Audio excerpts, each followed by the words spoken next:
Hey, what's going on, guys? Welcome back. Droid Life Show today, episode 140. Nice even number there. It is Friday, April 21st, Galaxy S8 launch day. I'm your host, Kellen. With me, Tim. Tim, say hi. Hey guys, how's it going? Tim here. The focus of this show really is these guys. Galaxy S8 is what I have. Tim has S8 Plus. Fancy. And when the Galaxy S8 launched, I don't want to compare everything to Apple and their iPhone releases, but it's like the big one for Android. And I know like we're nerds and we actually probably look closer, more forward to like Google when they announce a new phone. But in the grand scheme of things, Samsung is king. And so when they announce a new phone, it's like a really big deal. So we're going to talk a lot about the S8. We each have them in house, lots of thoughts to share. There's also just stuff going on and around Samsung in general that we just want to cover, make sure it's clear, make sure you guys know that kind of stuff. And then if we get to it, we'll talk about some other stuff. Like Tim reviewed the Huawei Watch 2 this week, and I reviewed the Moto G5 Plus. Like we actually did some other stuff this week besides just write up Galaxy S8 things. So Yeah. Anyway, so yeah, somebody pulling up to my house. So it's launch day. So Galaxy S8 launch day. If you pre-ordered, there's a pretty good chance you probably already have devices. It sure seemed like Samsung this year approved of carriers to ship things about a day early. In the past, it was kind of on launch day, you got your stuff, and the T-Mobile was kind of going wild for a while. It was sending out phones a week or so early. That's all seemed to have stopped, and so Samsung seems to be really on launch day or this week. I think some people got, like we got our T-Mobile pre-orders Wednesday. I saw some Verizon orders arriving that day as well. I think Sprint was shipping some stuff early. So they've kind of been trickling out. Anyways, we're here. So you can buy the phone everywhere. I mean, every carrier has it. I believe it's the same model everywhere as well. We're seeing SMG 950 and 955. And I think those are the same at all carriers. They must be SIM locking them to carriers or something like that. But I believe it's just basically the same model. But either way, they are everywhere. So if you did get them today, T-Mobile and Verizon seem to be pushing updates already. I know my T-Mobile unit has an update. Did yours get? Yes. Your S8 Plus did? Yep. S8 Plus did have an update. So little update. Well, it's not tiny, but it is an update already. And it, let's see, what did Verizon say that it does? Verizon mentions that it makes sure that all notification badges for icons are orange across the entire phone. So that's huge. Huge. And of course, it brings the April 1st security patch. And that's not just Verizon, but T-Mobile as well. But then Verizon also lists that it messes with the infinity display optimizations for that, where apps will display properly moving forward. So whatever that means. Yeah, I saw that. Yeah, it says Verizon's specific words are all your apps are optimized for the new infinity screen. Yeah. So does that mean they're like auto expanding? Yeah.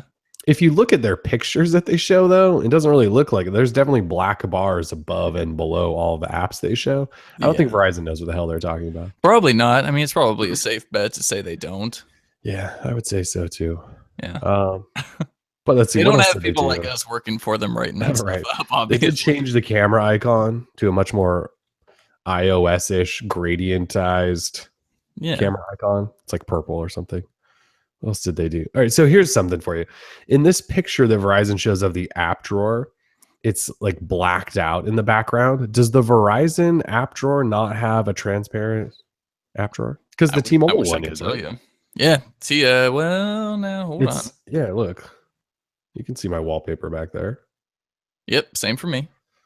But Verizon's makes it. Again, there's not supposed to be specific variants, but Verizon probably could have tweaked. Yeah, they show this picture, and it like Candy Crush jelly shortcut is there, and cookie jam. You know, because Verizon's the worst. They just preload all these stupid game shortcuts. Anyway, that's pretty bad too. Yeah. And it happens like at first boot or whenever an update comes. Anyway, so there is an update. If you have T-Mobile or Verizon, I don't know that we've heard necessarily from AT&T or Sprint people, but there's a day one update and it probably fixes some bugs. And one thing it for sure probably does is kill Bixby shortcut remapping. So this is I don't want to spend too much time on this, but earlier in the week, we wrote up a story that said the Bixby button on your phone can be remapped, and you can remap it to whatever using whatever. There's a handful of remapper apps out there. And so everyone was really excited because I don't know that a lot of us are really that excited about Bixby, especially since it has no voice control, which was like supposed to be the key feature. We were thinking about maybe remapping it to camera, Google Assistant, whatever, right? You got this hardware button, you should be able to use it. And then was it Tuesday or Wednesday? Shortly thereafter. Shortly after that remapping post went up, some guys it was XDA, I think, first reported it, and they said they had a developer out of Canada who had received his phone really early, and he happened to be a developer who was making a remapper app or has a remapper app that was updating his for the SA, and he was like, it worked. And then all of a sudden I got a software update and now my app no longer remaps it and will work. So Samsung went out of their way to kill off the sort of, as Samsung would put it, the exploit that allows you to adjust this button. And so one of their PR manager in the US got into a really lengthy, like 2-day long thread. Twitter war. Twitter war with a bunch of our readers over this idea. And basically he said that this wasn't like a feature ever built in. We didn't take anything away. And it's like, okay, we get it.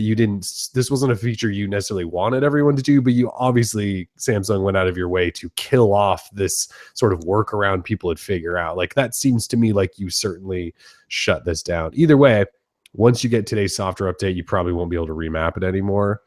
What I did find funny about his conversation was that he said, it's Android, guys. I'm sure you'll figure out another way. And it's like, we had a way. We had a way. And you guys took it away on purpose. Like, you can't come with that. Like, that cannot be one of your, like, responses. Because then if we do find another way, we just assume, Samsung, you're going to kill it again. Anyway, it's launch day. You can get the phone anywhere. There's updates. And those updates probably kill the Bixby remapping, which is unfortunate. It is unfortunate. Being Android, we always enjoy tweaking things, customizing things to fit our needs. Yeah, for sure. And for the most part, Bixby at the moment, due to the lack of voice assistance at launch, Bixby is like, it's half baked. Why are they forcing it on you and not allowing you to maybe use that button for Google Now or Google Assistant? Something that could actually be a bit more helpful to users. But no, Samsung would rather be a little user hostile and force you into using this half-baked software that they have. Also, I don't know if it's really half-baked too. What? Yeah, I saw someone mention that on their Verizon model, at least, maybe they just didn't enable something properly, but they didn't have Bixby Vision inside of their camera application. That's weird. Yeah, is there any idea floating around that the Verizon wasn't allowing Bixby Vision? Can you hear my cat in the background? Meow. Is that coming through? Barely. Oh, okay. So I haven't heard that, but when you and I were using, and I'll just try to pull it up here. When you and I were using the demo units at the Unpacked event, when you pulled open Bixby, like the drawer, the panel for Bixby, or you hit the button, up in the top right corner, there was like a settings button, and then there was supposed to be the little vision icon. And I don't have that on my phone. Like that little icon's gone. So the only way I actually have to get into Bixby's camera is to open the camera app. And then in the bottom left, there's the little eyeball icon for Bixby Eye or whatever. That's the only way I can get there. So if somebody doesn't have that on the Verizon version, that's weird. Yeah, I don't have a little camera either. Yeah, so it used to be like up at the top right corner where that settings icon is. There was like the little eyeball for the Bixby Eye thing. That's not there. And the only way to get into it is to launch the camera. And then in the bottom left, there's the little eye that I can touch to get into it. So yeah, not only does it not have the voice stuff, it seems like the camera stuff isn't even really integrated into the like Bixby feed like it once was. So you have to like go to the camera. It's really half-baked. It's half-baked, and I think Samsung knows that, and people I don't think they really care. Like Falling Wicket says Bixby Vision on my Verizon. So it must be there. That person probably just couldn't find it because they probably were looking in the Bixby thing like I was. That's possible. I'll have to report back to them. Russ, Tim, yes, I do know that the Dawn is in my room. He's everywhere. He's always He's always watching. Yeah, I have multiple cutouts throughout my house just to remind me. It really is like the ultimate party trick to have Dawn everywhere with you. He scares the hell out of me sometimes. Like if I'll move him around or something like that, I'll walk into a room and forget I put him there. He's a large figure, so I'm surprised the dogs don't just like freak out every time. Like if you move him, I could see like dogs just being like, "There's a dude, I'm gonna go bite its head off." They used to not care for him much, but now they've grown to just accept him. I'm not going to say anything else, but I have plenty to say there. All right, so yeah, Bixby. I know you guys are talking a little bit about it, but I haven't really used it much. I do have it set up, and I turned off half the stuff in it. I do have like the Twitter trending in it, which is kind of handy. Facebook trending. There's some news stuff. For the most part, though, I don't. I'm a Google user, so like assistants on the phone, I just use that. For reminders, my calendar, all that stuff. I before the update, I didn't remap it because I was like, well, I'm reviewing this. I should probably get in on some. My cat is just. He's going crazy. It's all right. I can barely hear him. I wonder if he's like locked in somewhere. No, I saw him go down the stairs. That's Rogers, you did see him running. So, yeah. No, it's Batum that's doing that. I haven't seen Batum. It almost sounds like he's locked in somewhere. Oh, he stopped. Anyway. So yeah, I was, fully testing Bixby. I didn't want to remap the button, so I didn't even do it beforehand. But I haven't found myself needing to use it. And I went ahead and put a shortcut to the Google app on my home screen so I can access Google Now, because that's just what I want to use. So I don't, Bixby, I think it's one of those things that's going to be hard for Samsung to really get anyone excited about until that voice stuff arrives. And looking at how half-baked this is now, I don't know that I have a whole lot of faith in the voice stuff being great, but it could prove me wrong. Yeah, I mean, well, Samsung's just doing Samsung.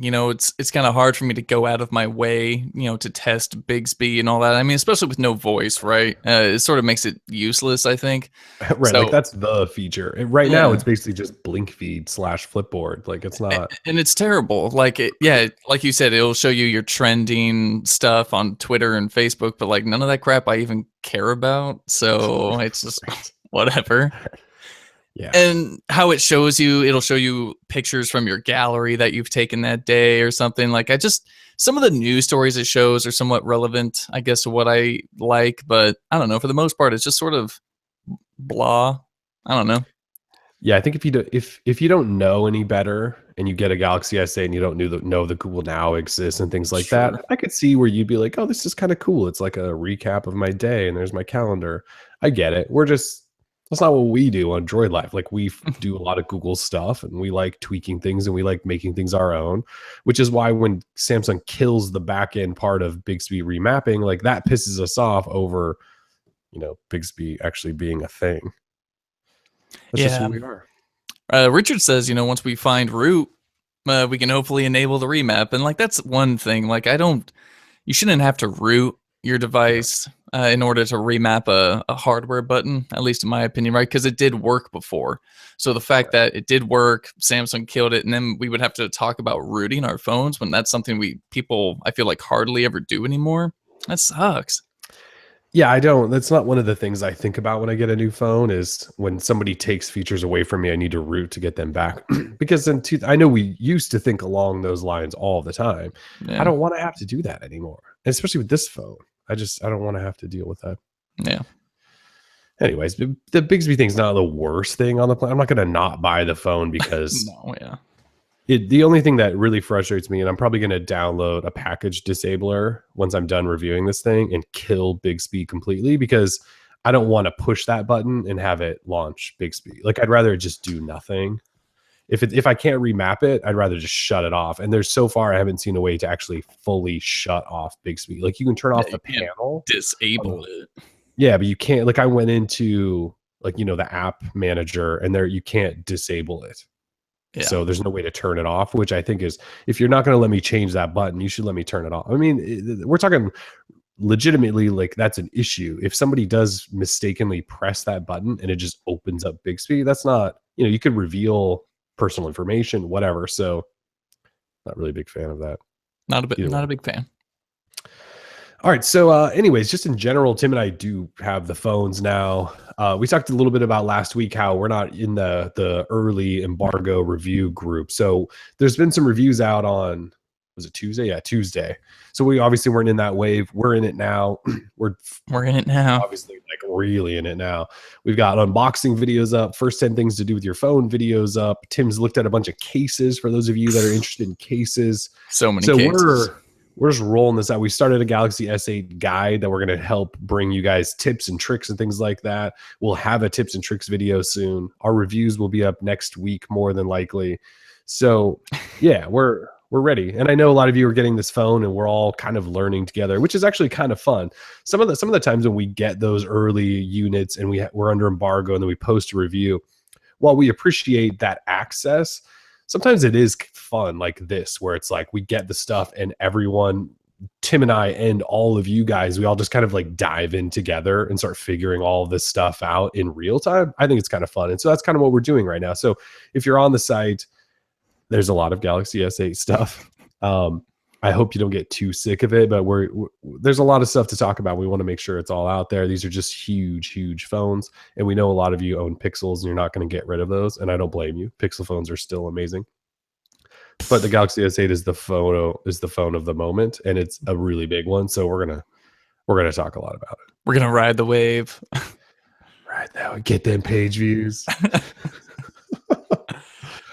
So all right. So Tim and I have it. You got any first impressions since the Unpacked? Like you've kind of had both this week. You have an S8 that Samsung was actually kind enough to send us. Yes. And then now you have an S8 Plus from T-Mobile, and then I just have the regular S8. But you've had both. Like, give it to us. Yeah, I'm swimming in S8s. So I'm gonna limit, what I think just to the S8 Plus, because I'll be handling, really. That's my thoughts on it. So I did have the S8 this week. What was it? Yeah, today's Friday, so I got it on Tuesday. Yeah, Tuesday morning. Yeah. So anyway, I got the phone, and but then a day later got the S8 Plus. I will say, there is, while both phones, even the 8 Plus is manageable with its 6.2-inch display, it is so much bigger feeling in hand over the S8.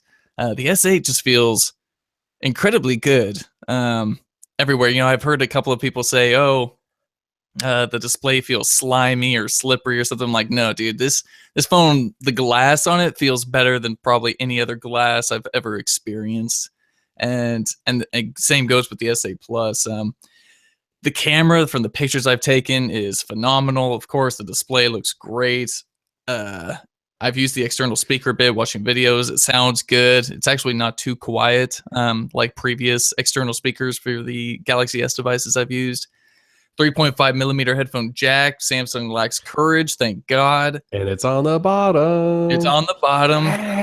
Yeah. I will say the fingerprint reader, oh man, worst. So not only is the placement bad, but the actual reader itself is crap. It's bad. Yeah, when you're going to set it up, you have to tap on that thing a billion times, and it'll tell you. A bunch. Yeah, it airs way too much.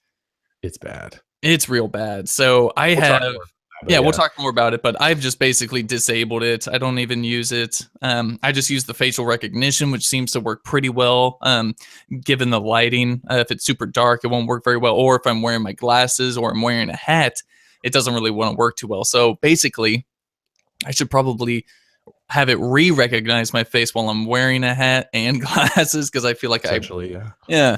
So either way, facial recognition plus, just being able to long press on that home button while the display is off, and then just using my pin or pattern, that works just fine too. Like, I'm not gonna reach over to this fingerprint reader in the worst possible spot and use that. I'm not gonna give Samsung the satisfaction of me struggling to unlock my phone. I refuse. It is a struggle. Other than that, I've got a couple of girlfriend impressions. She says the S8 feels great in hand, really good size. She loves the infinity display. S8 Plus, too big for her. She's got tiny little hands. It's too big for her. So overall impressions, man, I have to say it, best Android phone ever to come out. I think it's better. I think the experience is better than the Pixel. Some of the animations that Samsung has built into TouchWiz look phenomenal. The edge lighting is freaking sick. I really like a lot of things about it. There's, of course, little things I don't like. Don't get me wrong. But overall, it's feature packed. And it's just, there's a lot of good stuff to like, man. And not as much stuff to dislike. So there it is. You heard it here first. Best phone ever. Best phone ever. Definitely the best Galaxy phone ever. At least, like, you know, I can clarify a little bit. Like, definitely best Galaxy phone ever. Best phone Samsung has ever released. And I would argue that it might be the best Android phone as well. I will say there is a lot to like here. So yeah, I have the little guy. The little guy. We were talking about this earlier. So this phone has a 5.8 inch display. And there's people that are jumping to the Plus. And I just don't know why. Like, this phone has a bigger display than the Note 7, yet it's like this big. And people are like, no, I need bigger. Like, people are jumping to the Plus. Like, do you just like giant things in your hand all the time? I don't get it, because like Samsung gave you a 5.8 inch display in a small body, and people are still like, no, I need that big guy. Some people just like really big phones. I get it. But this is like exactly what I want. A phone that fits in one hand and has a giant display. Like, I always complained about the big phones with big displays because they had giant bezel and all this crap. And like, I couldn't use it with, like, I needed 3 hands. This thing is like a one-handed phone with almost 6-inch display, which is just nuts. So yeah, I've got this orchid gray color, by the way, also. It's nice. It's a sick color. Nice. It is. But yeah, the camera, fire up the camera, it just fires up and you just snap. It's one of those things, and I know Samsung phones tend to slow down with age, but when you first fire up this phone and open the camera and you just start tapping the shutter button, it's so fast you almost can't tell that it's taking some pictures. Like, you kind of just go, wait, did you just take a picture? And it usually has. So that's great. We'll talk more about the fingerprint reader, but I will say that, well, the home button thing, this thing's awesome. There's like pressure sensitive home button. I wrote up a whole thing on it today. I'm like cheesing out on it, but it's actually really cool. And I know it's like got one use basically when it's like the phone's locked, or when you're in a full screen app and you just press on that area and give it a little extra push and it just takes you back home. But it's just a cool implementation. I will say that I don't know that I agree with you on the software. I think the software is janky as hell. Like, things jitter and they don't scroll smoothly. And I don't know how many times like I opened Bixby and it just sits there and has to like refresh. And why are you opening Bixby? I don't know. I mean, I am supposed to be reviewing this, but it's not even just that. Like, I just feel like in between apps, there's just hangups. I don't know. I don't think the software is, it seems like it needs a good patch or two. I did just get an update. Maybe it's all super smooth and buttery now, but even like opening the app drawer and stuff. So the software, I hope, gets much better, because the software right now I think is pretty much garbage.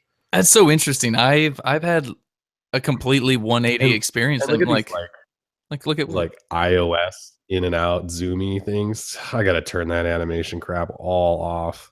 I think opening the app drawer is fine. Opening the little folders is fine. I haven't really experienced any jank, and typically I'm like the first one to complain about that stuff. So I definitely see stutters in a lot of stuff, but I did just get an update. So, I mean, it's like I just had Chrome open. It was like scrolling and I hit home and there's like this stutter right before it fully minimizes back to.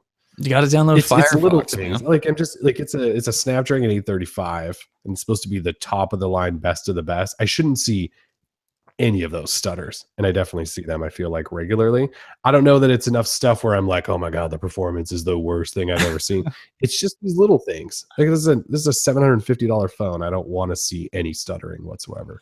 Yeah, I mean, like I said, there are little minor inconsistencies with the software. That I've got a running list. I know. Great how terrible the software is. It's going to be really fun. But overall, and everyone's going to go, just install a launcher and it'll fix it. That's what everyone will say. Overall, I think, to me at least, it's that the best iteration of TouchWiz Samsung has put out. I'm sorry that you're having lag and jank, but I haven't had any of those problems. Like, I've been nothing but surprised and shocked at how good my experience has been. Like, for the first time, I'm like, wow, TouchWiz, you're amazing. Like, I don't know why that is, but it's just, it is what it is.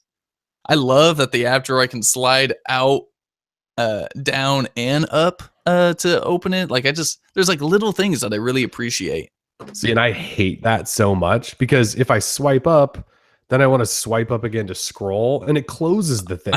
So I have to swipe up and then I have to change directions and swipe sideways and it's paginated. So I have to go swipe, swipe, swipe, swipe. There's all these little software things that I think like, I just want to slap whoever the UX designer is for Samsung phones because what the hell? I showed you this the other day, but like, look at this. I have 2 items in this folder and it takes up an entire screen. Like, no, it should be a tiny little folder because there's only 2. And then if I put more shit in it, then it will grow and be big like every other Android phone. Like, why is it a giant ass full screen folder for 2 apps? It doesn't need to be. Nitpick. That's not even nitpicking. This is like a legitimate thing. They could change that. They won't. Their folder situation's always been really bad. The worst, yeah. I don't know. I do like some stuff, obviously. Like Samsung's their blue light filter, like they're always on display stuff. The stuff they've done, like I said, with the home button. There's a lot to like. There's just all these really little things that they do throughout their UI that drive me insane. And it's been like that for a long time. This one just, for some reason, it's all really standing out to me. It does have on-screen navigation buttons, which I love. Under the display settings, have you turned on the edge lighting for under the edge screen? Oh, it's so hot. Do it, man. It's so Who good. puts their phone face down though? I don't do that. No, nobody. So that's the thing. So when you have it on and up facing on the backside, the entire edge will light up and you'll get this awesome animation. It's great. Don't you have to have your phone face down for it to do that? It used to be, right? It used to be, yes, but not anymore. Yeah, it's quite coming back right now. Oh, it's coming. And it's quite you used to have your phone face down, and I always was like, who does that? Who does that? Yeah, nobody. So then once you have it, once you turn on edge lighting and then click to always under manage notifications, just do all available apps. And the next time you get a notification, you'll see this glorious light go around the edge of the display. Looks great. I don't even see where to turn that on because there's probably like 8,000 settings I have to do to find that. Oh, maybe. Sorry. I'm in the edge panel settings and it's like, nope. Oh, there we go. I had to go back. Oh, edge lighting. So how many people are saying we're getting paid in the comments section here? People are saying I'm complaining about dumb stuff. I'm sorry. This isn't like these are just terrible software UX ideas that make 0 sense for anyone who's used an Android phone. Yeah, I wish. So Kyle just says, thanks for noticing the software issues, Kellen. About time more reviewers start talking about it. Man, if you guys have like real problems or something like that, feel free to email us. That way we can try and I would love to sort of do those myself and try and see if I can have problems, because that's something we can report on and then send that feedback to Samsung and try and get it fixed. Like, that stuff is important for us to hear about. So if you have a problem, email us tips@droid-life.com and we'll try and see if we can recreate the problem. It's important. Yeah. This community, it's all about communication, guys. For sure. And again, I do really like this phone. I think it's one of those phones, like the hardware is so good that I'm dealing with like the little software things I'm complaining about. But look, also once I'm done reviewing, this won't have Samsung's terrible launcher on it, and Bixby will be hidden, and then I'll make it my own phone, and then it'll be great. And then all those things I'm complaining about, I'll turn the animations off and all that crap, and then it'll be really fast, I'm sure. The emoji situation on this phone is Samsung's emoji are pretty much it's a war crime. How bad? I don't even know what they are.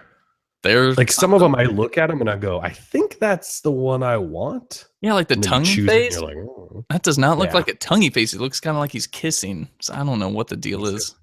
Bad. Yeah, if you could switch those, like if Samsung allowed you to switch between Samsung's and Google's emoji, I would choose Google's every time. City in the chat says it's not called TouchWiz anymore. It's always going to be TouchWiz. Oh, it's TouchWiz. It's TouchWiz forever. They can't change them. What is they calling it? Like the Samsung Experience. They're calling it the Samsung Experience, the actual software version. Yeah, and then I think other people call it Grace UI, which is the UI over top of the Samsung Experience. It's TouchWiz. It's forever TouchWiz. All right. Anyways, let's move on a little bit. So, I mean, those are general thoughts. Camera. Have you used the camera much? Is it next level, greatest camera ever? Better than Pixel? I mean, it's a slightly newer sensor, I believe, than last year's. Right. I feel like it's same 12. It's either depending on the situation, it's either right on par with the Pixel or above the Pixel. It's right. It's right. And there's no way the Pixel is better by any means. I will say the video stabilization on the Pixel does seem a tad bit better than on the Galaxy S8, but the Galaxy S8 still does have awesome video stabilization, just like the Pixel. So don't know whether they canned that from Google or something like that, but it has good video stabilization. They did tweak something there to make it better. Yeah. All right, let's talk about the fingerprint reader. Oh, okay. The fingerprint reader. Yeah. It's funny because you wrote up long ago, like this is the worst thing ever. And it's not often that we write something like way ahead of time and then it becomes worse than what we even imagined. This fingerprint reader is worse than I imagined. So it's the placement's bad for one. Although I've started to be able to find it a little bit when it's in my right hand. If it's in my left hand, I can't even get my finger in that direction. Like I have to go and like try to touch it. But it doesn't read very well, which I think is the big problem. So you can use it, like you don't have to hit a button. It's kind of capacitive. Like you can put your finger on there without touching any buttons, but it doesn't give you any sense that you've got it right. If you get it wrong, I think it kind of maybe buzzes at you. But you know how like other capacitive pads, like on OnePlus, HTC phones, even the Pixel phones, they give you like a little vibrate. Like they go, you got it right. I'm going to unlock your phone. Now, this one doesn't do that. It doesn't do any sort of, so it's tough to know what's going on there. But I'm like you, like when I was setting it up, it was like erroring out as it was reading my finger. It took way too long. So yeah, I just use the smart lock at home and press the button down there. Sometimes I use the facial stuff, but yeah, the fingerprint reader is just a mess. It's a mess. It's terrible. I would take other implementations of fingerprint reading technology. Like I would take a swiping thing back over what this is. It's really bad. You really need to make sure that your whole finger covers the entirety of the sensor. Yeah. Or, it'll just vibrate. Which is hard to do when it's in this weird spot, right? It is, especially on the S8 Plus. I mean, like I really have to do the shimmy and get my finger up there to cover it all the way and then re-shimmy back to how I need to hold the phone. It's a real pain. However, that's the other thing about that positioning. When you go from a small phone to a big phone, that this position moves and becomes more out of reach. When it was on the chin, it's always in the same spot, no matter what size phone. And when it's in the middle, your finger can always kind of get to the middle. But when you put it up there by the camera for that balance, like you go from small to big and it actually moves that spot. It's just a bad idea. It's frustrating. I will say though, the haptic feedback, the little motor that they got inside here, it feels great. Good haptic feedback. I know a lot of people care about that type of stuff. I see people on Twitter all the time like, oh, the G6 has bad haptic feedback or blah, blah, blah. S8, really good haptic feedback. Feels good when it vibrates. Yeah, it does feel fairly good. Feels premium to me. Sorry, I'm just pressing buttons. Yeah, I had to turn the vibration motor down because it was kind of nuts. It was like vibrating my entire desk. Yeah. No, I think mine's set on like medium or something. Feels great. Yeah, I had to turn it down a little bit. Why is that not? Whatever. Poor Kellen. You've just been having a rough time with the S8. It's not even that. Like the stuff I'm complaining about does seem small. I'm just, this is a $750 phone that is supposed to be the best in the world, and the software just has all these annoying things with it. I'm at home right now, and smart lock should be enabled, and now it's asking me for my pattern. Like I'm on my home Wi-Fi. I'm here. That's an issue. People really hating on my Trump cutout. I'll just move them for you guys. I don't want you guys being upset about it. Yeah, just know that this is not like a Trump endorsement. We just think it's funny. Like, we just think it's funny that Tim has a Trump cutout. God. Yeah, it's just a joke. No. This is not like us showing support or hate. Like, we just think it's funny that there's like a giant Trump cutout. But now I like how his arms just like, oh yeah. Well, he's still here, Tim. He's so darn big, dude. I'm so bigly. I'm still here. He takes up the whole doorway. Anyway, moving on. I just don't want people being upset about a cardboard cutout. So, all right. So, earbuds, AKG earbuds are in the box. They are in all the boxes. I'm sorry, it was my mistake. Damn, let it go. About that earlier in the week. But I just wanted to point out that the guys at Pocket Now did this whole write-up. They did like an entire video or write-up or something about it, the AKG earbuds and how they were like the best accessory in a phone ever, something like that. I haven't like tested them myself, so I don't know that. But when they did that, Samsung like reached out and was like, those aren't actually AKG earbuds. They're just Samsung buds tuned by AKG. And Pocket Now was like, oh, really? I thought they were AKG earbuds. And so they did this whole like additional sort of follow-up video to it. And they showed like clips of Samsung on stage during the Unpacked event saying, we're including AKG earbuds, like made by AKG is what they basically said on stage. And so they're like, well, that's kind of misleading, Samsung. Like it doesn't say Samsung on them. It says AKG. Like they are, or should be AKG earbuds. They're not. They're just like regular old Samsung earbuds that have been tuned by AKG, which is a company Samsung owns. I get that, but I'm not going to lie. It is a little misleading. Like they're not actually AKG earbuds. They're just Samsung. So I used them last night. They do actually sound pretty good, I thought. Yeah, they sound fine. I've been using them all week, and they're fine. I also have been using those level on Bluetooth headphones that Samsung sent in that box, and those are pretty good too. Although someone mentioned that the volume can be low with the Bluetooth on the S8, and I also found that to be rather true. I was in a metal band for a few years, and my ears are totally shot. So if I can't turn something up to like 11, I can't hear it. So the Bluetooth volume not as loud as I would like it, but these AKG buds right in the ear, I mean, they seem fine, clear enough. I mean, it's definitely not like they're not like Beats or anything. Like there's not an overwhelming amount of bass or, if anything, there's more mids and highs than the lows. So some people like that. I'm more of like a dubstep, bass heavy kind of guy where I need like my brain to be vibrating. So that's just me. Yeah, I thought they were fine. I mean, it's nice that they're in there and somebody specially tuned them, but AKG, they're not like $150 special AKG earbuds. They're Samsung earbuds tuned by AKG. Yeah, they're not amazing, but they're not bad. I mean, they come in the box. For in-box buds, like they're totally fine. Yeah, that's great. Wub, wub, wub. Yeah, so just wanted to throw that out there really quick.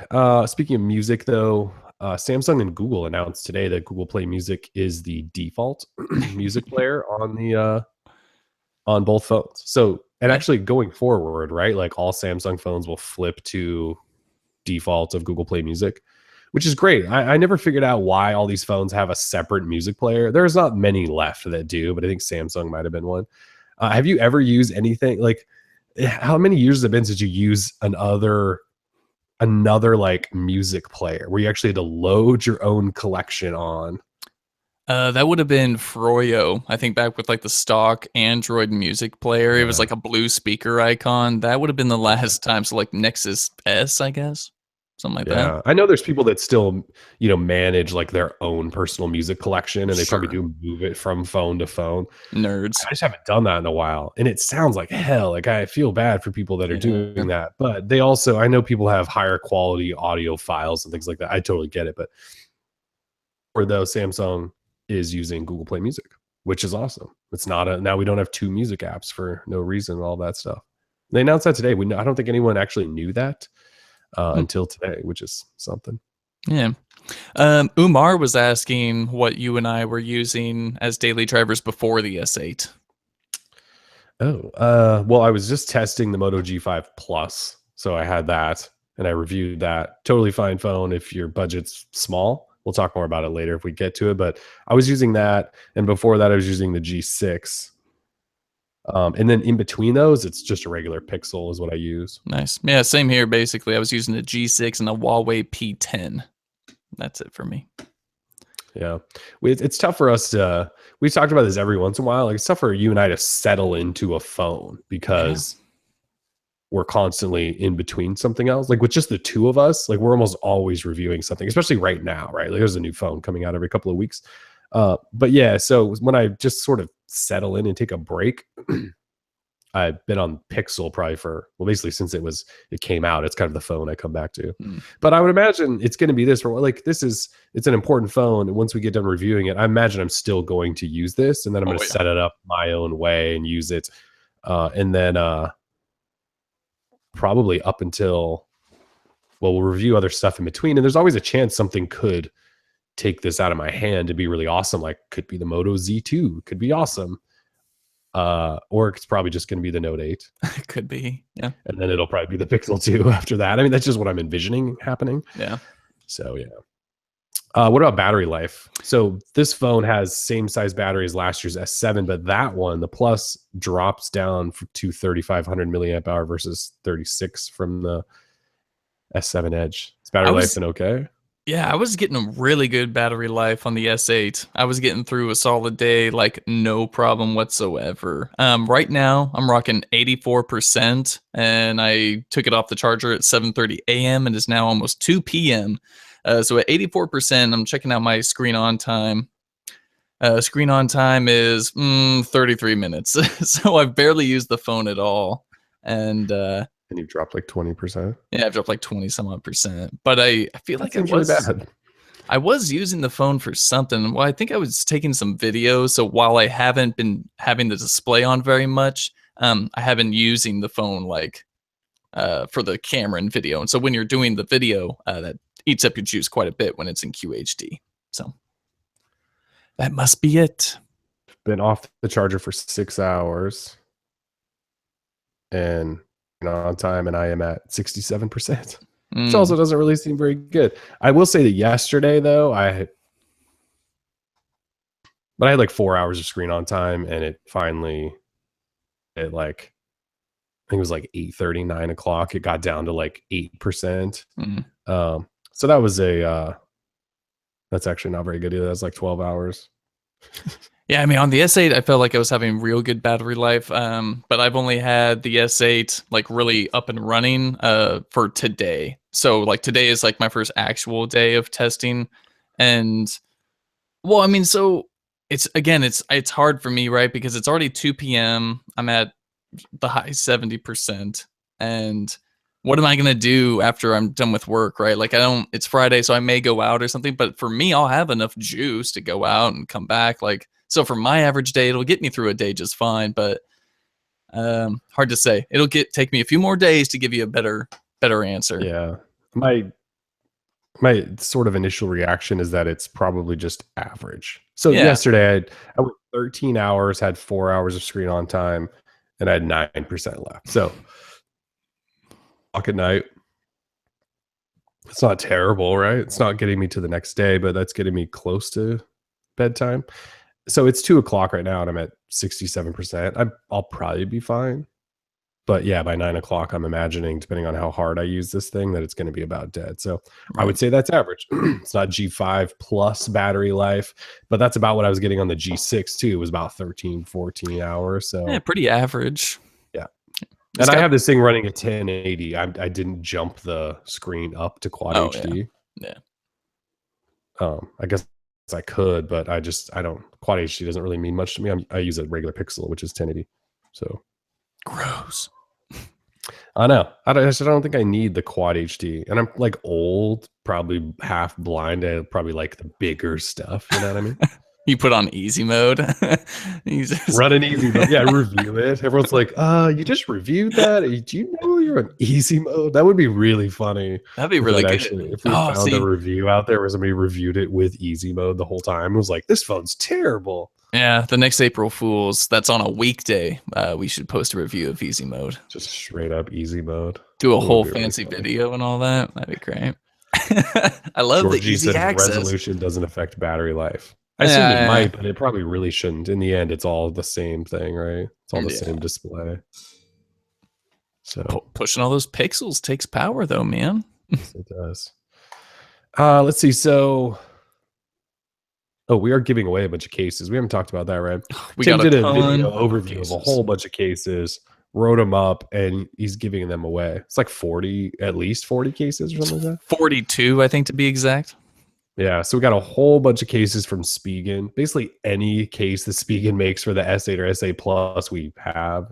Yeah, we got cases from VRS Design, Bodyguards, whole bunch of great cases. So if you want that, check out the site or check out our latest the case video. You'll find a link to a Google form. Just put in your name, address, what phone you want a case for, and I'll send it to you if you win. Of course, more than 42 people are entering, so we're just randomly going to choose on Monday.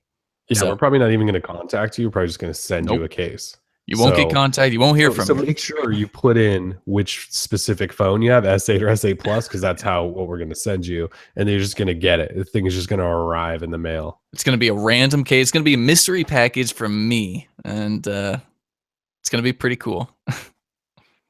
I don't have any stickers, though. If I had DL stickers, I'd throw those in there, but don't have any DL stickers. I'm working on it. Here's another thing that bugs me. Okay. Not that I'm going to keep complaining about software issues, but when you get always on display and you get a notification, you can long press on the little short icons and it tries to open the app. But if you have a secure lock screen, it just opens you to a blank screen and it says swipe up on the screen. And it's like, why do I have to swipe up on the screen? I just told you I wanted to open that. Do I really need to do an extra swipe? I know. What the hell? It's little things, These are the little things that shouldn't be there, though. That's terrible. All right, I'll stop complaining about software. I'm testing. It could get better. It's not going to get better. It could get better. Give it time. The hardware makes up for that stuff, I think. Nice. Especially the little guy. You just hold this thing. Oh, I handed it to wife the other day and was like, what do you think? You do the girlfriend test, I do the wife test, right? Handed it to her and I was like, what do you think? And she goes, this is really heavy. And I hadn't really thought of that, but it has a nice weight to it. Mm-hmm. Super premium. Yeah, the Pixel, which is what she uses, definitely feels lighter. I don't know if it actually is. It feels like the G6 is kind of a tank, so it's definitely got some good weight to it. But that was the first thing she said. She was like, the S8, she's like, it's kind of heavy. And I was like, but yeah, dude, it fits in your hand. I've been holding it this whole time we're doing the show. I'm just kind of shaking it around like this. Yeah. S8 Plus. Yeah, well-built phone for sure.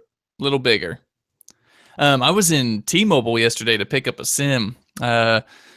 Surprisingly, no one knew who I was, but that's totally fine. That's typical. But there were so many people in there picking up Galaxy S8 and S8 Pluses. Man, I was blown away. And I talked to the rep. Buying them on the spot, or did they have them sent to the store? Yeah, they were picking up pre-orders apparently, and people were just flooding in. And I was like, oh, this is a popular phone, yeah. And she said, oh, it's she really asked her that. Yeah, and she brought up the Note 7. She's like, well, because of the Note 7 blowing up, a lot of people have been waiting for the next big Samsung device, and it's here. And I was like, wow, okay, that's a great. It's so funny that you say that. You're like, after their previous phone blew up, they've been waiting for that next one. Really excited. It's crazy. So yeah. If you guys ever spot me in T-Mobile, let me know. You've been using both of these phones for a week. Have you once gone, I wonder if this thing's gonna catch on fire? Not even once. I threw it on an IKEA wireless charger for a video, and someone was like, aren't you scared that your phone's gonna explode? And I was like, no, dude, if it does, I've got a lawsuit and I'm a millionaire, so I'm not even worried about it. Please blow up. Yeah, please. Especially if I do it while on camera, it's gonna be great. That would be awesome. So many you have views. To catch it on camera. So many views. That's funny though. Yeah. That's funny that was how she explained it to you. Yeah. Everyone else bought a bomb and now they're like, give me the next bomb. Yep. Bomb, please. All right. Anything else you want to Talk about black chargers. We haven't even talked about black chargers. How many people were excited that they had a black cable and a black charger? I guess it's pretty cool. I'm just so used Yeah, to the white. I don't really care. Yeah, I'm so used to the white ones, but Yeah. that doesn't. Yeah, I didn't have a reaction to it. I know a lot of people were really excited about it. I wasn't phased by it. No, I don't think I really was either. I do think the charging on the phone seems quicker than some other phones I've had in the past. Charges Definitely- pretty fast. Yeah, faster than the G6. I can tell you Definitely that. faster than the G6. I would say faster than the Pixel. Oh yeah. Nothing touches the OnePlus 3T. That thing's just insanely fast. With but I would say dash charging. yeah, but I'd say really fast charging on this. I haven't tried wireless fast charging, but so far really nice. Other than that, not much else to say. I mean, if you don't have one, go pick one up because you're missing out, at least in my opinion. But we'll see. The reviews are coming next week, so just prepare yourselves. Yeah, if you're waiting for those reviews, They're coming. Yeah, they'll be out next week. So not too long. Otherwise, everyone has it's a cool weekend because everyone gets their brand new phone today that pre-ordered or yesterday. It's awesome. They get all weekend to just dive in and play with the phone. Yeah. Part of me sometimes wishes I could just step away for 6 months so that I could get the new next big thing and be super excited to just have a new toy. Either way, it's still a new toy that we got to play with. Yeah. All right. So should we talk about some other stuff then? Yeah, I'd love to talk about some other stuff. All right. So Tim reviewed the Huawei Watch 2, the Watch 2. And what do you have to say about the Huawei Watch, which is available now, right? In the US, you can go buy this thing at Best Buy if you want. Yeah, it's available now. What I can tell you is that I'm not wearing it right now, which it tells you one thing. I don't like it at all. So everyone maybe knows that I was a big fan of the original Huawei Watch. I still got one sitting on my desk, the all rose gold option. Borderline fanboy of the original.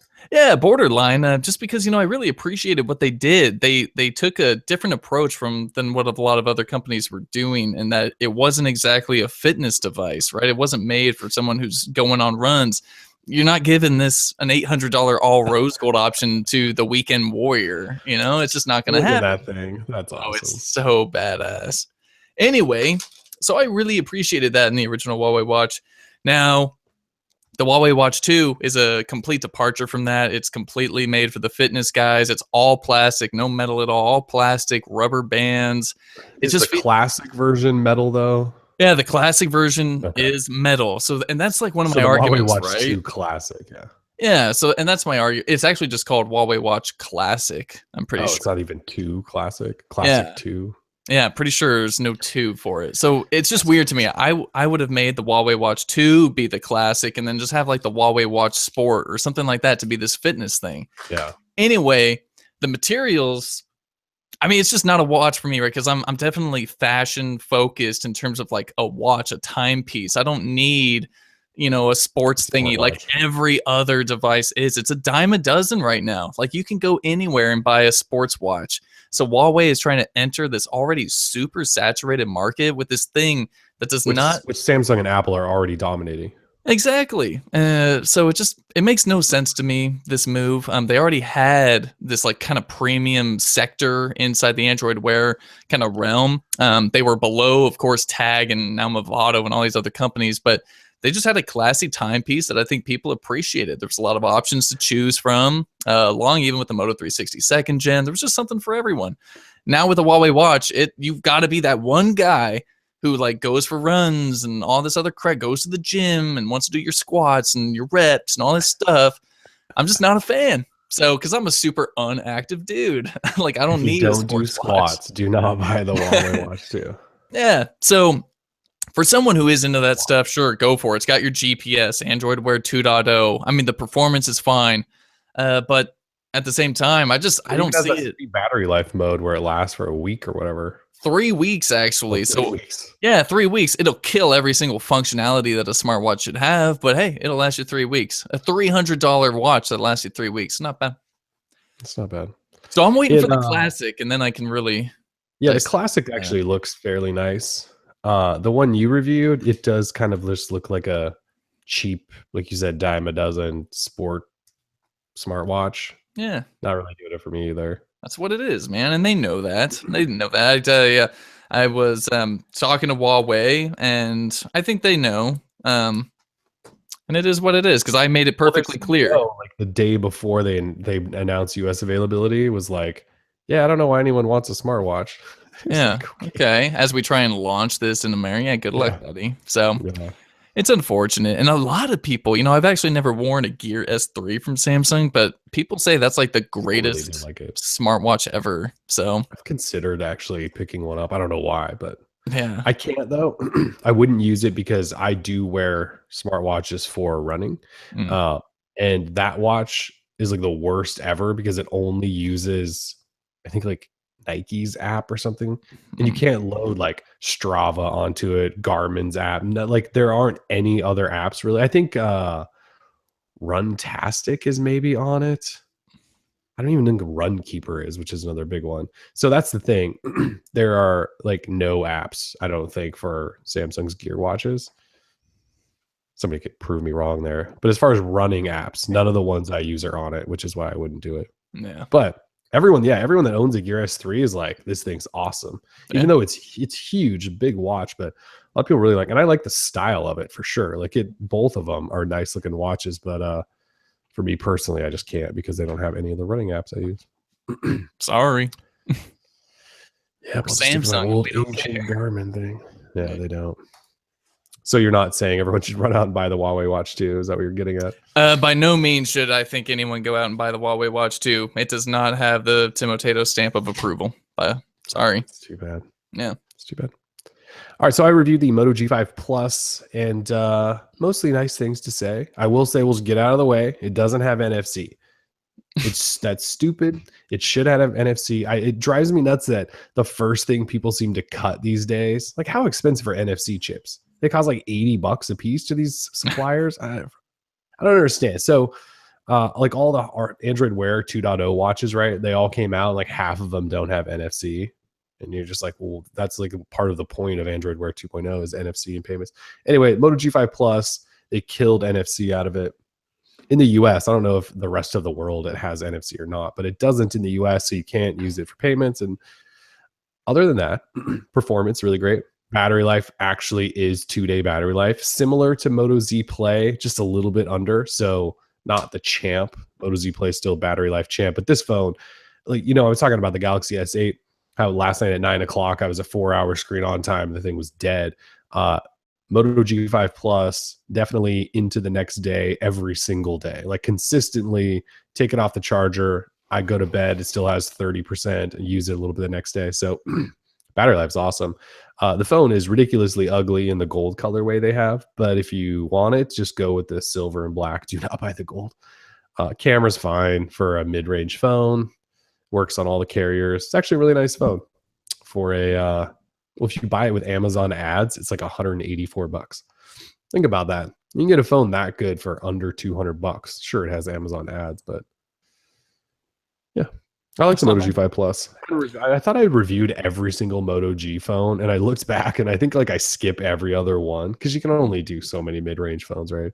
So the Moto G3, I think, was the last one we did, which was also a nice phone. Yeah. A lot of people asking about this red tint display issue on the S8. Like, yeah, we haven't talked about that at all, have we? Yeah, both of my models don't have any red tint or anything like that. I don't even know what. I have a red wallpaper, so that doesn't necessarily help. Or something early on. Yeah, I don't know. I don't know. Sorry. I don't have a red tint on mine either. So I don't know. Womp womp. All right. So what else? Anyway, Moto G5 Plus, you can buy it now. It's been out for a while. I just thought this was, I shouldn't say funny. I shouldn't laugh at other companies' expenses, right? But Verizon had a really terrible quarter, and we haven't seen Verizon have really terrible quarters very often, but they ignoring trends of the industry clearly finally caught up to them. So a little backstory: Verizon used to their previous CFO, who retired at like the ripe age of like 40 or something, Fran Shamo, he used to say, like, we're not changing, we're not doing rollover data, we're never doing unlimited ever again, basically. He said no one needs it and all that stuff. And then he retired, and their new CFO was like, oh my God, we're about to like bubble pop and going to be crushed by everyone. I know they still have way more subscribers than everyone, but yeah, it hit them this quarter. So they were on pace to lose almost 400,000 phone subscribers. I can't tell you the last time Verizon lost subscribers in a quarter. They always are like, yeah, we added 200,000, 405, a million, whatever. They always add subscribers. They lost 300,000 this quarter. And the only reason they didn't lose 400 was because they relaunched unlimited data. And it added like back another 100,000 to drop the number to 300, which is just crazy. So, I almost want to like give a thumbs up to the rest of the industry and like all the consumers out there that finally just said like, you know what, Verizon, you got a great network, but we're sick of paying like the prices and not having the options. Because it finally did. Like Verizon had to change because they were actually in a little bit of trouble. So like the consumers actually won for once. And again, I'm not trying to just hammer on Verizon. They do some nice things and I know they're an easy target, but like this is one of those things where like the industry changed and consumers said like, no, we actually like this change. And Verizon was like, no, you don't. And they actually did. So Verizon had to change. So bravo. Good job, consumers. Good job, consumers. Let's see. Google Home this week got support for multiple users officially. How many users? You like 6 different people can talk to this thing now, right? 6. It's kind of cool, and it'll actually recognize and learn everyone's voice. Yeah, it's great. Just make sure you got the updated Google Home app, and you can add your accounts and all that fun stuff. Yeah, that's pretty sweet. It's great. It's specific too, right? Like, say my wife goes, "What's my calendar look like?" It'll pull up hers and not mine. It's very specific. Yes. I wonder if we'll ever be able to set a reminder on Google Home. No, probably not. I can't. I try to do it almost every day, and I keep forgetting that it doesn't support it, and it tells me, I'm like, you're worthless. What are you doing? What really makes me mad is I'll say the words, right? Yep. And I'll try to be I know it doesn't do it. And there's one right behind me. And so I'm looking like, not that looking at my phone means anything, right? But I'm like looking at my phone, like telling it like set reminder. And the stupid Home behind me takes over and goes, I can't do that. And it doesn't even like pass it back to my phone. It just goes, nope. So then I have to just hit the button on my phone and go set reminder. Yeah.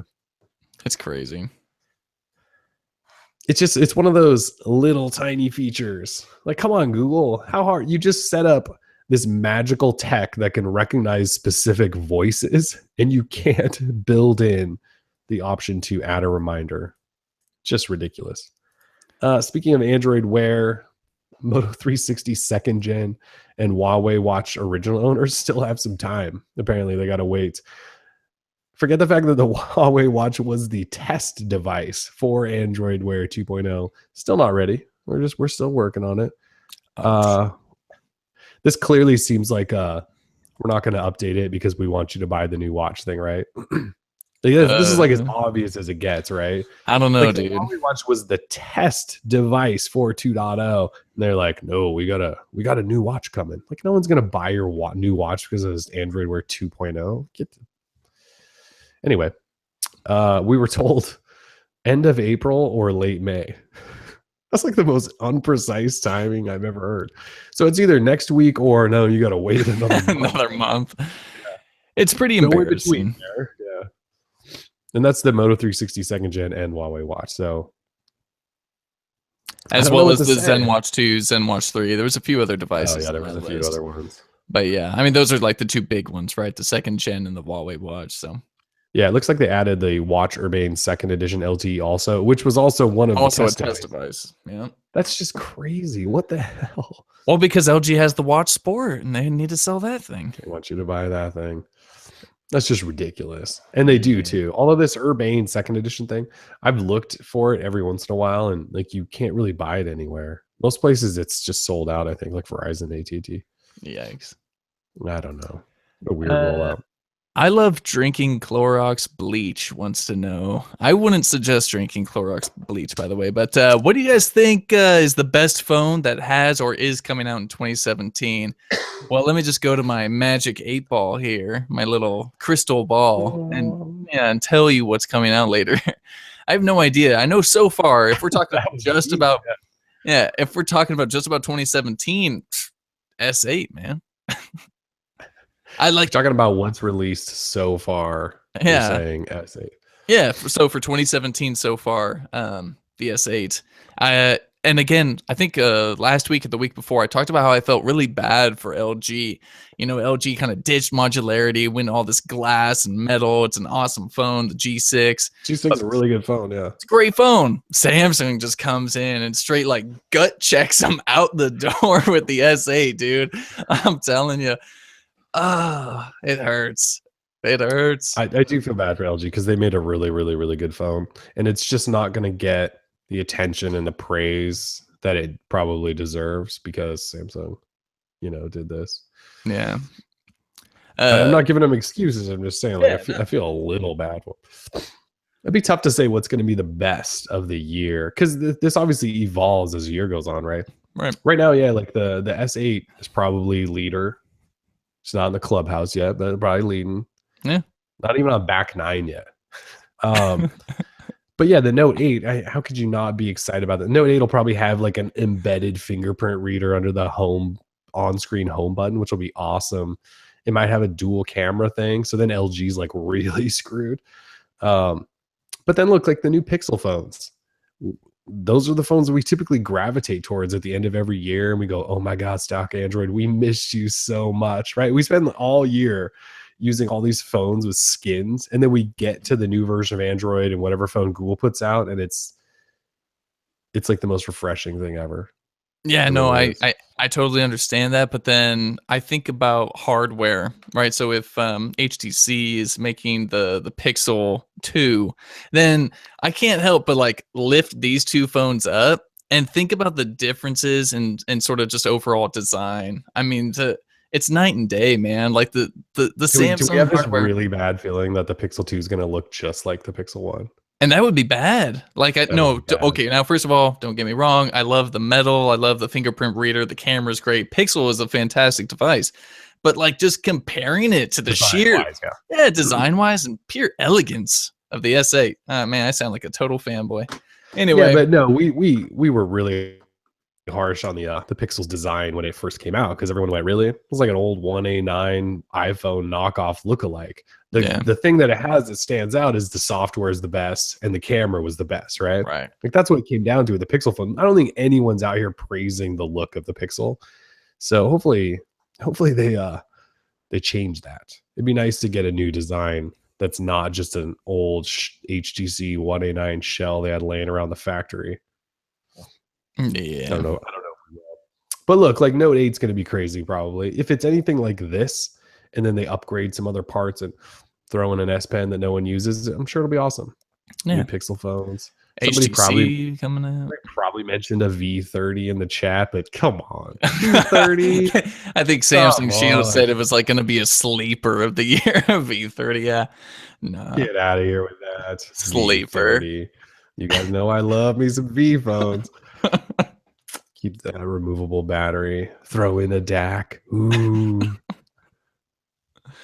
I like poking V20 owners. Yeah, poke your phone. Poke the barrel. Your phone's silly. You don't need this crap. V20 owners are funny. Like if you go look at our V20 review, where I thought it was pretty fair, but like the dislikes on it, it's almost even, I think, with the amount of likes. It's like one of our only videos where the dislikes are like way up there with the likes. And it's all these V20 owners like, you suck. You should be fired. Like, because a lot of these guys, like, they don't know who I am, obviously, that I do this for a living. They're like, this guy's terrible. Dislike. It's awesome.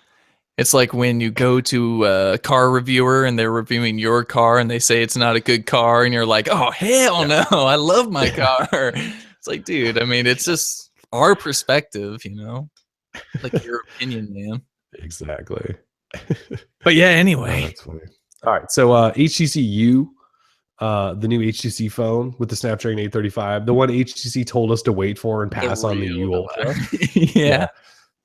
It's going to be announced on May 16th, which happens to be the day before Google I/O starts, and they're doing it in Taiwan, so it'll be really late at night. We got a first picture of it from EvLeaks. It looks like a slightly smaller U Ultra, so no secondary display, lots of gloss. And yeah, it doesn't look like again, probably not fair, but LG and Samsung just made these two phones, and HTC is putting out another sort of glossy, bubbly thing that just kind of looks like an old phone, and it's not even out yet. But it's So it's gonna be a squeezing. tough sell. Yeah, and you can apparently squeeze the sides, squeeze it, and do some things like launch apps and stuff. I'm all for people innovating, right, and trying new things. I don't know that squeezing my phone is ever going to be a standout feature, but could be wrong there. Guess we'll Maybe find it'll be out. really, really big deal. The latest rumors have only mentioned the fact that you can squeeze it and it's like pressure sensitive. But didn't we think it also was maybe touch sensitive? Like you could control your volume or something, Right, perhaps? something along those lines, or at Okay. least be Or able to. tap on it or Yeah, it could something. differentiate between taps and squeezes and double taps and do Yeah. different functions. Which is kind of cool, but how many like accidental taps, squeezes, swipes are going to happen on that thing? Hopefully they figure that out. Um, so yeah, it's weird. Like they're going to announce it on May 16th at 2 a.m. Eastern, which is May 15th, right? 11 p.m. our time. So it's the middle of the night. It's in Taiwan. This isn't like a New York City, London thing. Like it's in Taiwan. It's in the middle of the night. I'm just assuming that means it's going to be like the U Ultra and it's going to be sold unlocked on HTC.com and no carriers want any part of this thing. And that's going to be a tough battle there for HTC. If HTC is fully gone to all the carriers hate us, we're not going to fight that battle. We're just going to sell these things unlock their own site. Look, the HTC Ultra they wanted 754. So this one they're going to want 7 probably. Who's going to buy this phone for $700 over Galaxy S8, LG G6? Nobody. Yeah, and I HTC wouldn't. fanboys. Yeah, there aren't very many of those left. I don't think. It's hard to be an HTC fanboy when your company is like rolling over and dying. So, like we had one of the first U Ultra reviews up on YouTube. I don't even think it has 10,000 views. Like no one is searching for the U Ultra. No one. well, it would help if HTC actually advertised the thing at all, but they don't. So They don't. They have a Twitter account. And they mentioned it here and there, but I'm just assuming this is going to be the same thing. They haven't led us to believe anything else, right? So I don't. It would be nice if HTC could push out some good phones, get on a carrier or two. But I think it just kind of feels like they're like really done. Like, we talk about how HTC's given up or they're done. We talked about this for a long time, right? But when you're not on US carriers, you just can't compete anymore. US carriers are such a huge part of it. Like Motorola ran into that, right? Like no one wanted to carry their stuff and they started doing dumb Verizon exclusives and hurt them. I mean, you just can't do that stuff. So I mean, even Huawei, they're putting out good phones and they're having a hard time getting on carriers. So yeah, they can't get on one. Like the Mate 9, P10, those are phones that deserve to be on a carrier. Those are good phones, and they couldn't get them on. So I don't know how HTC is planning to do that. And part of that is, performance. Like no one was buying HTC phones, so they're like, why are we going to carry that? Train our staff, all that stuff. People buy the Galaxy. So yeah. Even Google's struggling, I think. Google got it on Verizon. They wanted to be everywhere else. They weren't. We'll see if Google can. They've never been able to get everywhere, right? Yeah. All right, cool. Got anything else you want to talk about? I feel like we should just keep talking about the Galaxy S8. Oh God, I don't know. I don't know if these people can handle it. I don't know if they can either. We talked a lot about the Galaxy S8. Well, there's a lot to say. Yeah. Samsung Shield's bringing up this P10 situation with this the storage and memory being used. Not a good look there. Yeah, not a good look. I've definitely been trying to read more into that, but that's a bummer. Yeah, basically a bunch of people found that P10 wasn't using UFS 2 storage. It was using eMMC, which is a lot slower. And they had to, I think Richard Yu had to release a statement today that was like, we ran into supplier issues, whatever. I don't know that he necessarily apologized for it. I haven't really looked at the full statement, but he said they ran into supplier issues or something. And wasn't he also addressing the fact that the screen doesn't have the oleophobic coating on it? So it's like a fingerprint disaster. I brought that up at this Huawei event I was at, and they didn't even know what the hell I was talking about. And I was like, So you're like, look at this thing. It's the yeah, I said, greasiest look. thing ever. Yeah, I had it with me, and I told him to look at it, and she was like, "Oh yeah, it's kind of messy looking." I was like, "Ah, you're worthless." So why does no one get it? Like, I don't know. I don't know. It's a struggle. Like this Samsung phone, there's like no fingerprints on it. I've been using it.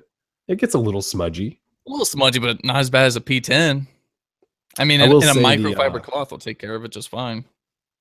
on the P10 it will. No, Or on the not. S8. No, that thing takes like real scrubbing, doesn't Oh it? yeah. You need a sponge, all that stuff. That's nuts. I will say that with Galaxy S8, this color, you can almost never see the fingerprints on the back on this orchid gray. Depending on the lighting, I think. Yeah. Yeah, like mine definitely has some smudges on it, but if I'm just looking at it straight on, you can't really tell. It's not like I would imagine that black version you have is probably really bad. Yeah. So, yeah.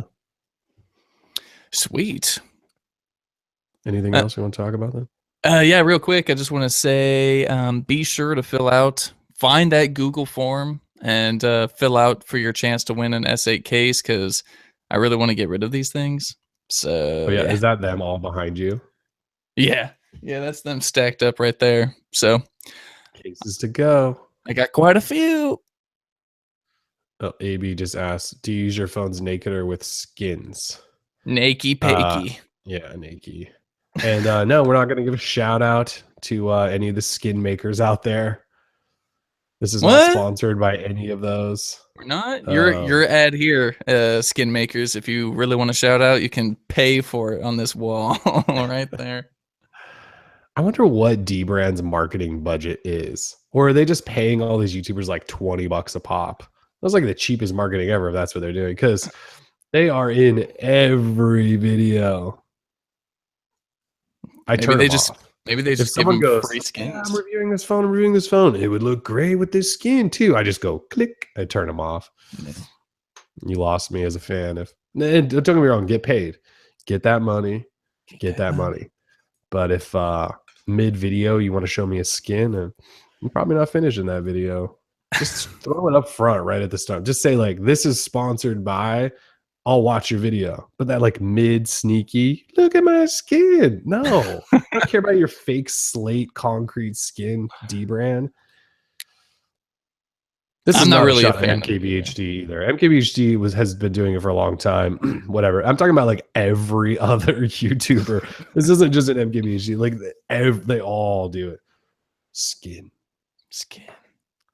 I kind of like that old Macintosh one that they got right now. That looks pretty dope. Or is that? I've seen that. That might be Slick Wraps. I can't even tell the difference anymore. Like I don't care. Slick Wraps trying to bust into the YouTube skin thing as well. There's not as sly, just as sly as Dbrand is. Yeah, well, I think I've tried skins in the past. I just don't really like them. I don't know. They just need a big Ferrari with a Slick Wraps logo on it and all that crap that Dbrand does or whatever. Or buy tickets to Toronto Raptors playoff games and all this. Jesus. It's too much stuff, guys. Too much. It's crazy. What a world. All right. Yeah, I got nothing else to talk about, I don't think. Yeah, I hope everyone see if there's any other hot topics laying around the desk. Yeah, I don't think so. Hope everyone has a fantastic weekend. It's beautiful here in Portland. I'm trying to go outside and enjoy this like 70-degree weather we're supposed to have. For sure. It's really nice.